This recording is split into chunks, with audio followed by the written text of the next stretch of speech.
Hey, everybody. Welcome to the Sports Experience Podcast with your host, Chris Quinn. I'm Dominic DiTolla. And we're just going to get right into it. Our topic today is Payne Stewart, the golfer that was tragically killed in a plane accident in 1999. Yeah. It's one of the most iconic moments that I remember from my sports watching childhood. Yeah, I mean, it was all over, that was when cable news was kind of first taking off. And It was just like on every channel when he tragically passed. Yeah. He was definitely my favorite golfer when I was growing up just because of his style. Oh, man, not only his, wardrobe style, but just his golfing style. And his attitude towards other golfers. You can kind of see some of those guys get kind of into their own shit kind of stuff. And he was definitely one of those golfers that just was not pretentious. No, he was kind of Payne ran with everyone. Yes, in Payne a very ran with everyone. cliquish sport. Yes. Nobody had bad things to say about him. Kind of someone who was well revered throughout the game and someone who his peers definitely respected. Yeah. Let's get started just him in a younger age. His dad was a golfer. His dad played, I think, in the 55 U.S. Open, so that's how he got into golf. Yeah, Bill Stewart. Yep. Great golfer, Springfield, Missouri.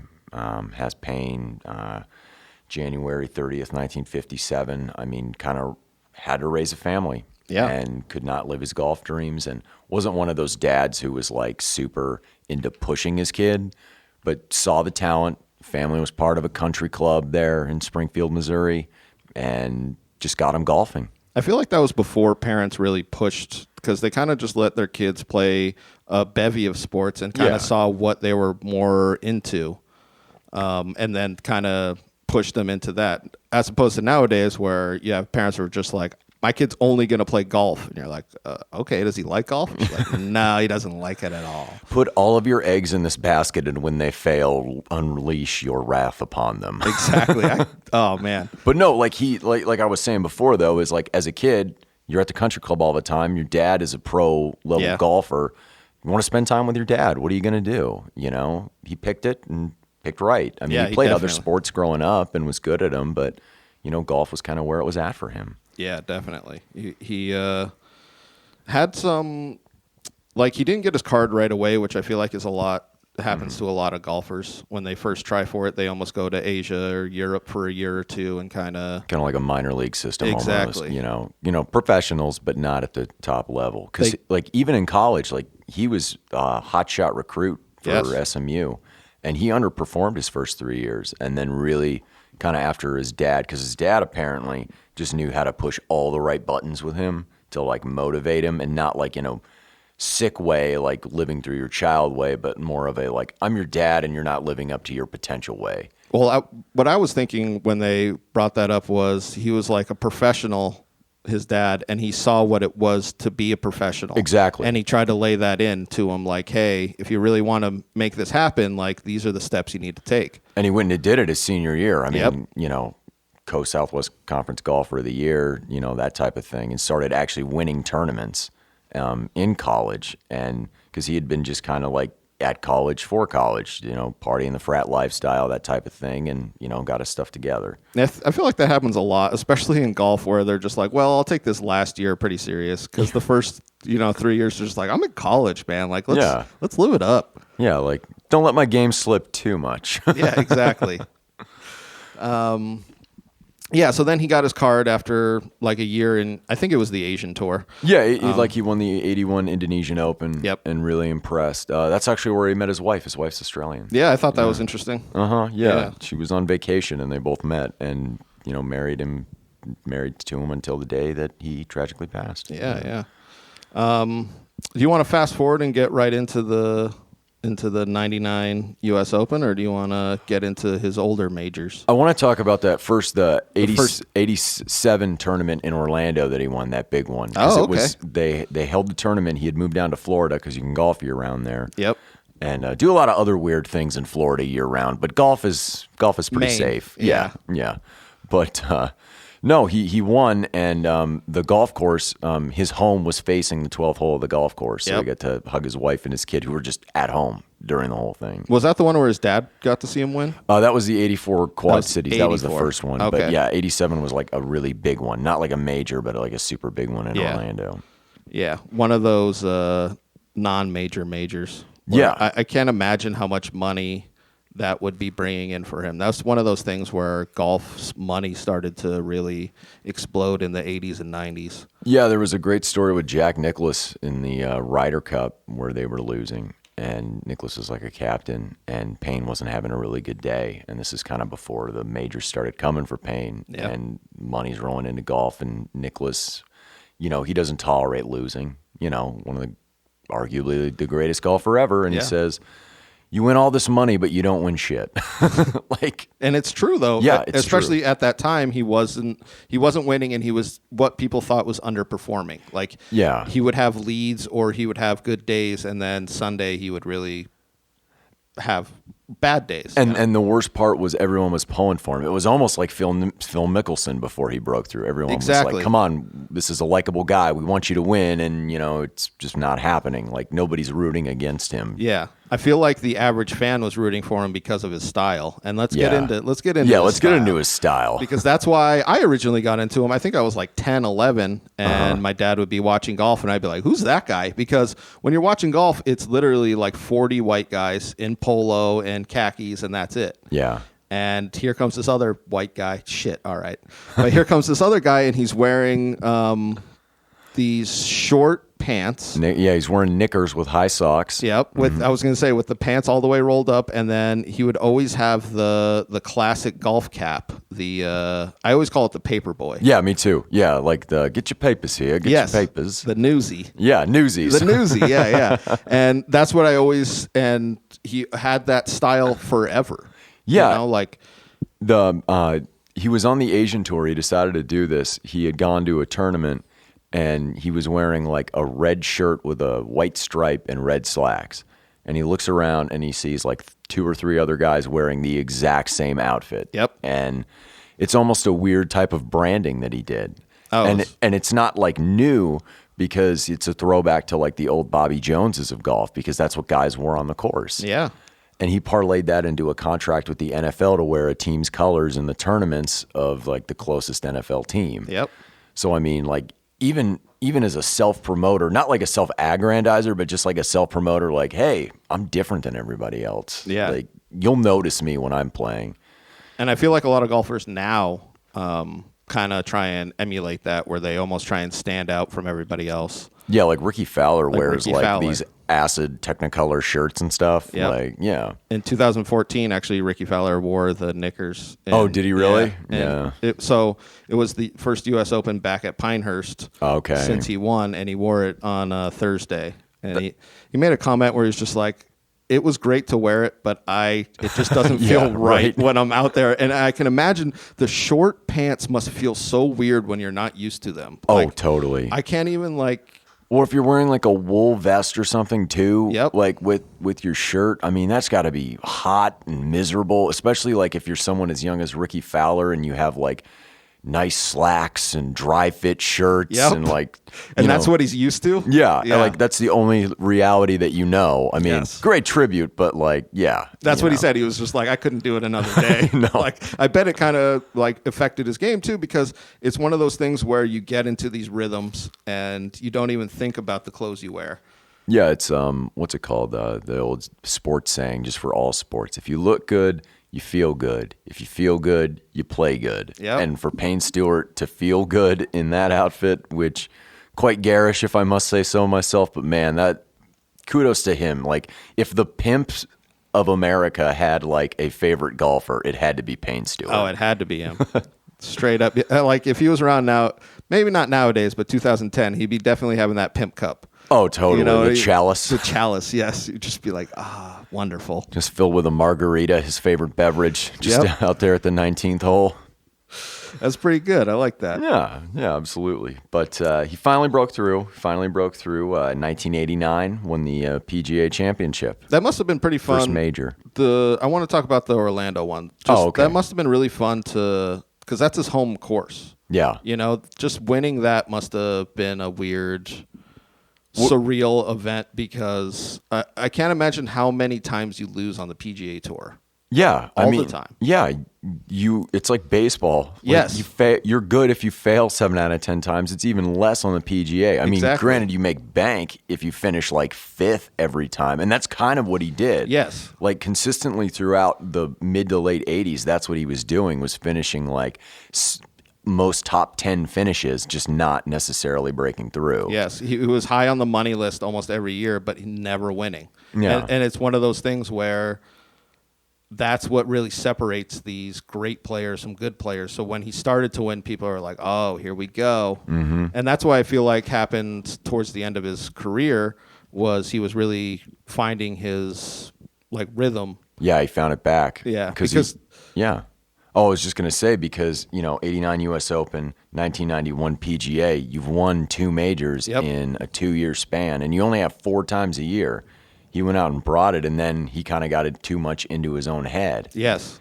And I feel like this happens with golf a lot, where guys will go through ups and downs like crazy. They'll get the yips, or they'll get the, whatever. It's such a mental game compared to other sports. Yes. Like, I really dislike when people say that golf is not a sport. Like, to be able to get that tiny white ball into a hole hundreds of yards away, and to have like the laser focus and self-discipline to like, the mechanics of a golf swing are ridiculous. And that's what I love the most about Payne Stewart, is like, if you go on YouTube, his golf swing, it's just so smooth, just so nice and easy, just a nice long drawn out swing, get the hips going, get the back foot turned. Yep. He has one of the beautiful best swings. He probably has the best swing of his era, one of the best swings ever. Like, if you wanted to make like they always say, Jerry West is the NBA logo. Mm-hmm. Like, if you made an in motion logo for the like professional golf, Payne Stewart would be at or near the top of the list. Yes. Hey everybody, just want to take a quick break to let you know that our Sports Experience podcast is brought to you by Engle Studio here, and they're here in Tucson for all your recording needs.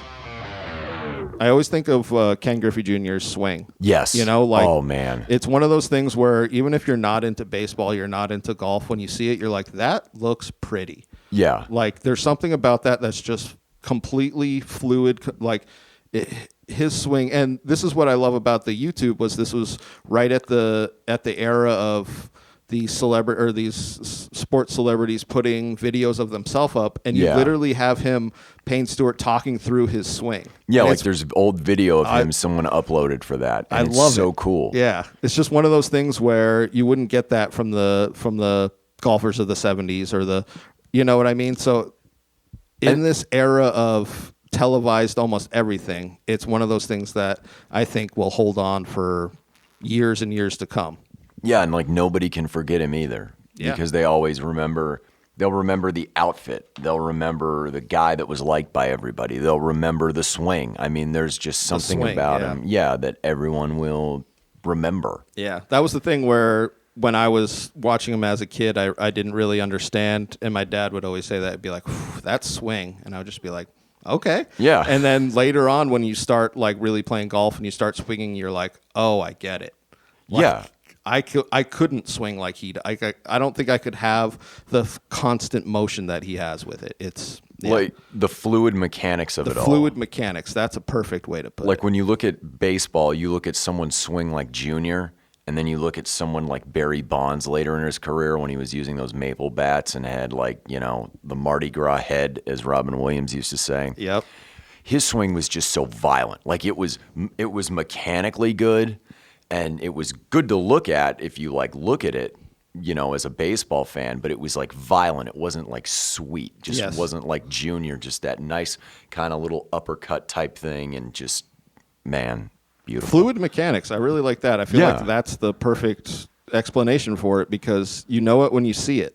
Mm-hmm. Like you're saying with Barry Bonds, he was almost attacking the baseball, and with Ken Griffey Jr., he was almost just like, I'm going to hit the shit out of this ball, like my mechanics are so good, and the placement of my hands, the way that I have my hips going at a correct time, like, because, he could drive the ball, Payne Stewart, but he wasn't like a big masher. No. But because of the ability to have his body in line and correct like that, he could do a lot of things a lot of other golfers couldn't, just based on the fundamentals of the game. And that's why I like golf a lot as a sport, is the nuance. Yeah. You really wouldn't think, you would think like, oh, he's just going to hit it straight down the drive. And it's just like, no, he's going to set up this shot to set up this shot. And it's such a great sport for me. I love watching it. I don't know if you like, I know a lot of people don't like watching it, but I love watching it. Oh, I mean, yeah, I'll watch all the majors because that's when the best are going for it. And it almost reminds, like Payne Stewart's swing, like researching this, I'm like watching him golf. I'm like, this is like a Bob Ross painting. This is like a Bob Ross painting. Just fluid, beautiful, and then suddenly you have something on canvas that's magnificent. Exactly. You know? It's like, you see those happy clouds up there? I'm going to chip right past them, and it's going to land 3 feet. And you're just like, all right, here we go. Exactly. So let's get into his 99 championship. Yeah, 99 PGA championship at Pinehurst. This is what I remember. Open, excuse yes, me. U.S. Open at Pinehurst. This is what I remember. I distinctly remember watching this with my dad in 99. Mm-hmm. You know, I remember watching the Saturday and the Sunday. And then he was up against Phil Mickelson. Mm-hmm. And this was when Phil was nobody. He was just like a kid. He was coming up. He was a hot shot, but he was like Payne Stewart. He hadn't really won anything yet. And that kind of dogged him. And Payne was going through these series of getting 4th, 5th, 3rd again and losing on Sunday. Yeah. And this is when he really kicked it in, was this U.S. Open, because he kind of had it was looking like he was going to have a bad Sunday again. Yeah.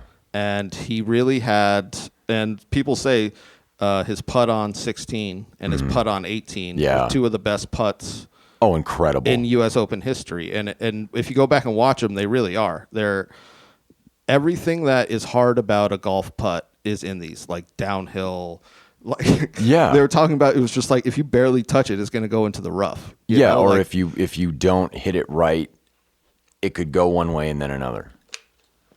The greens on the U.S. Open golf courses are so ridiculously challenging. Yes. Like, it's one of those times in sports where it all kind of came together. Like it was terrific. Nails his putt on 16, and Phil Mickelson misses his putt. Yeah. And then on 18, Phil Mickelson has a great approach shot. And Payne doesn't. He's in the rough. Doesn't. Yes. But his next stroke was amazing to even put him in that position for a very challenging putt. Yeah, because out of a tough rough, he put it like 13 feet or something like that. Yeah, incredibly. And after he does that, Phil essentially hits it, 5 inches away from the cup for a tap in, and he has to sink this to win. And it's one of those images in my mind that hopefully will stick with me forever. But him sinking that putt and celebrating, I was just like, oh God, that's sports for me. And it was on Father's Day. And it was on Father's Day. I had saw this about that. When his dad died shortly after his first major win. Yep. And he wrote a list of tips and a list of strategic type of things before he died on a piece of paper and gave it to his wife. And he told his wife, when you watch Payne, make sure you keep these things in mind and tell him to do that, do whatever's on here if he's not doing it. Yeah. And I guess going into that tournament, she had noticed that he was keeping his head up more often than not on putts. And she had kept reminding him about that. And like from that piece of paper, because his dad always wanted to help him, really helped him through basically one of the best tournaments ever. I mean, most exciting, thrilling, U.S. Opens. It makes the win that much better that his dad from the grave helped him on Father's Day with these notes that essentially he was doing with him his whole life. Mm-hmm. Yeah. Yeah. And his wife and his kid were there, gave him a big hug. Yeah. Like it's Father's Day. It's amazing. Another, Phil Mickelson's wife was about to give birth. And right after he won, he celebrated and then went over to Phil and said, "You're going to be a great dad." And it was just one of those things where you could see what Payne meant to these other golfers, not as like a professional, but they were all really close friends. And it's now we get into the sad part of it. Actually, no. Let's talk about the Ryder Cup, because he did win a Ryder Cup. Yeah. He had the interesting thing at the end of the Ryder Cup. That's true. Yeah. Mm-hmm. So he did end up. So this was 99. 99. The U.S. Open, and then 3 months after that, the U.S. team won the Ryder Cup, and then a month after that, he was actually traveling to the PGA Championship. Yep. And something happened with his plane where it depressurized. Yeah, inside. Everyone just died because of the lack of available breathability. Yeah. Available oxygen. This was something that I ended up looking more into, was the reason why it got depressurized, and they still really don't. So they obviously sued the airline company. But they lost. Lost. Yeah. And that I found that to be really interesting, because I remember watching all this when it was happening, and I remember everyone was so convinced that the airline was negligent.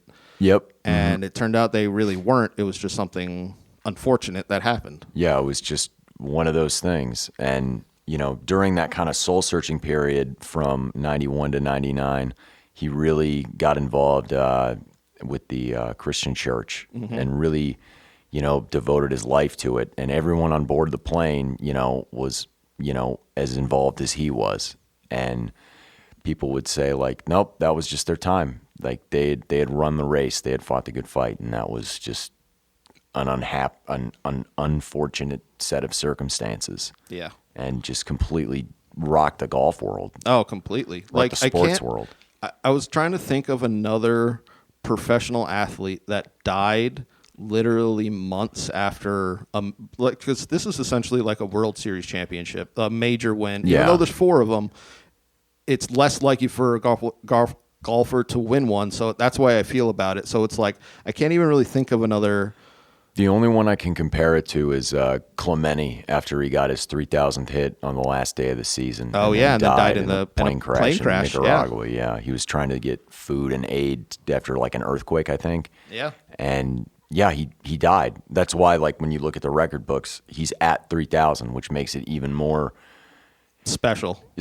But it's like, it's almost a fatalist mentality. It's like he reached the almost unreachable milestone, and then for whatever reason they took him away. Yeah. It's sad, but it's also one of those things where post Payne Stewart's life, they've been doing a bunch of great things with, like, foundation with him. They have a PGA award for people that, or PGA golfers that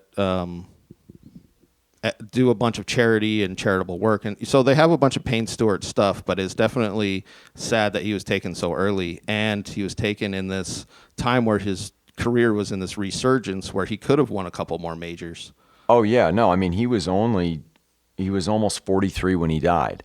Which some say that's when golfers really hit their second peak. Yeah, no, I mean, he could have had another 10 years of competitive golf in him, maybe challenge Tiger, who knows. But he'd still be playing on the senior tour at the very least now. Yes. Like, it's... And he'd be one of those people on the senior tour that you would tune in to watch. Oh, of course. Like, he'd bring so much pizzazz to that stuff, you know? That's what he was. He was pizzazz. But no, just a really, really, really sad end for someone. Yeah. Because it's not like, oh, he ran his car off the road and he was hammered, or, you know. Yeah, it wasn't... He wasn't a selfish celebrity. No, you know, he was very open and charitable, and he was tight with Paul Azinger, who after his cancer diagnosis, he did a ton for him. Like, all the golf community rallied around him, but he was like Payne Stewart's best friend because they were always trying to pull pranks on each other. And he's like, "Oh my God, my buddy's sick." And it was right after he had lost his dad, and he did what he could to help him out and just be a good friend to him. Yeah. Sad. Very sad. Just wish I could see that sweet swing on TV again. I know. That's something that I think I'll hold with forever, is that swing. Yeah. But yeah, that's Payne Stewart, everybody. I hope you all enjoyed it. Yeah. I want to talk to you about a little bit about us. Okay, yeah. Dom and Chris. Yeah, let's do that. I heard that you did an open mic last night for the first time. It's like your birthday. I know, right? It wasn't my birthday. It was someone else's birthday. Exactly. But, I mean, you went and did comedy for the first time in a month or two? Yeah, probably like 2 months since the unpleasantness of the last one. Yeah, that's the way it goes, man. No, it was good. I had a really good set. I mean, all new shit that I did, and doing a lot more story bits now, which I'm finally starting to be able to write. So, I like that. Yeah. So for anybody that doesn't know, we're a couple of comedians here in Tucson, Arizona. The pandemic hit and all comedy stopped. So yeah. It's starting up again, though. It is. It's getting revved and back rolling. I know the bar that we do our open mic at, they back open this weekend. Oh, cool. They opened on Thursday. Cool. After a while. So I don't know. I think we're probably going to wait a month and see what happens because, it lasted about a month last time. Yep. And that was sad, though, to pick up and kind of stop. Yeah. That's why I didn't pick up last time because I felt like it was going to stop. Yeah, to me, this whole pandemic, and I don't want to go on a rant here, Dennis Miller style, but like from the very beginning, what they should have just done is kept everywhere open, just mandated masks, and not to be like Captain Hindsight or anything, but mandate masks, limit capacity to a certain number of people, and just keep places open and, economically viable. Yeah, I agree with that. Because you're going to show or you're not going to show. Exactly. But, I think enough people will go out and support a business, any business, it doesn't matter. It's like, okay, I can't go in the store because there's 10 people in there. I'll just wait a little bit. Yes. I'll find somewhere next door, hang out, see what's going on, and then go in. And for comedy specifically, I feel like that could have made shows almost like exclusive. I imagine it was harder for them to kick back into it with limited space because they are so used to having this assured money, they're so used to having 150 people Friday night, one show, Friday night, second show, they have 120. So I imagine it was harder for them to kind of get that dialed back down. Yeah. And when Arizona was open for like that month, I did guest sets at Laughs for maybe 2 or 3 of the weekends, like doing both shows. They need people to fill time. And it was weird because they cut the capacity in half at the club. Mm-hmm. However, because so many people wanted to get out and about, it was packed inside. Like everything was spread out, but there wasn't an empty seat in the entire thing. And the shows were great. Yeah, I bet. Because everybody that came out, it wasn't just like, oh, I got free tickets or something. It's like, I'm going out to see a show. I'm going out to do something and live my life, Yeah, I heard shittier comics, but I mean, not even shittier comics, but lesser known comics who are headlining were like, they were like, oh, it's a 50% occupancy. And they were like, that's great. I normally get like 40%. So you guys having a 50% max, I'm into that, Because people were going to come. Yeah. And that was what was it was sad because, I've done shows there where they have full capacity and it's standing room basically. Yeah. And, the energy is great. And the energy is great when it's half filled, but it's filled. But you just can't beat that. It just feels so good. Oh, yeah, I know. So hopefully it will come back and we'll start doing comedy again. And you guys could all see us at a town near you. See us and ask us about these famous athletes to which we've been discussing and famous sports moments. Yeah. Maybe we'll even have some sports jokes. I got sports jokes. Yeah, I got sports jokes too, man. I remember the first time I went, or first time I saw you, I was like, oh, shit, he's got a baseball joke too. Because I wrote out this whole baseball joke. Because I remember the first time I went up, I was like, I really need a joke that is a long, like a huge chunk of time. Yeah. That I could just go into. And I remember being like, well, I'll just do baseball euphemisms. And that was that. Yeah. Baseball's great for euphemisms. Oh, they're the king. Yeah. And they've been used forever. Yeah. Oh, yeah. No, it's sports are a big part of society now. I mean, they've always been since 20th century on, so everybody can relate to it. Yeah. Yep. All right, and that's the Sports Experience Podcast. I'm one of your hosts, Chris Quinn at C. Quinn Comedy. I'm Dom DiTolla at DiTolla Dominic. Thank you all very much.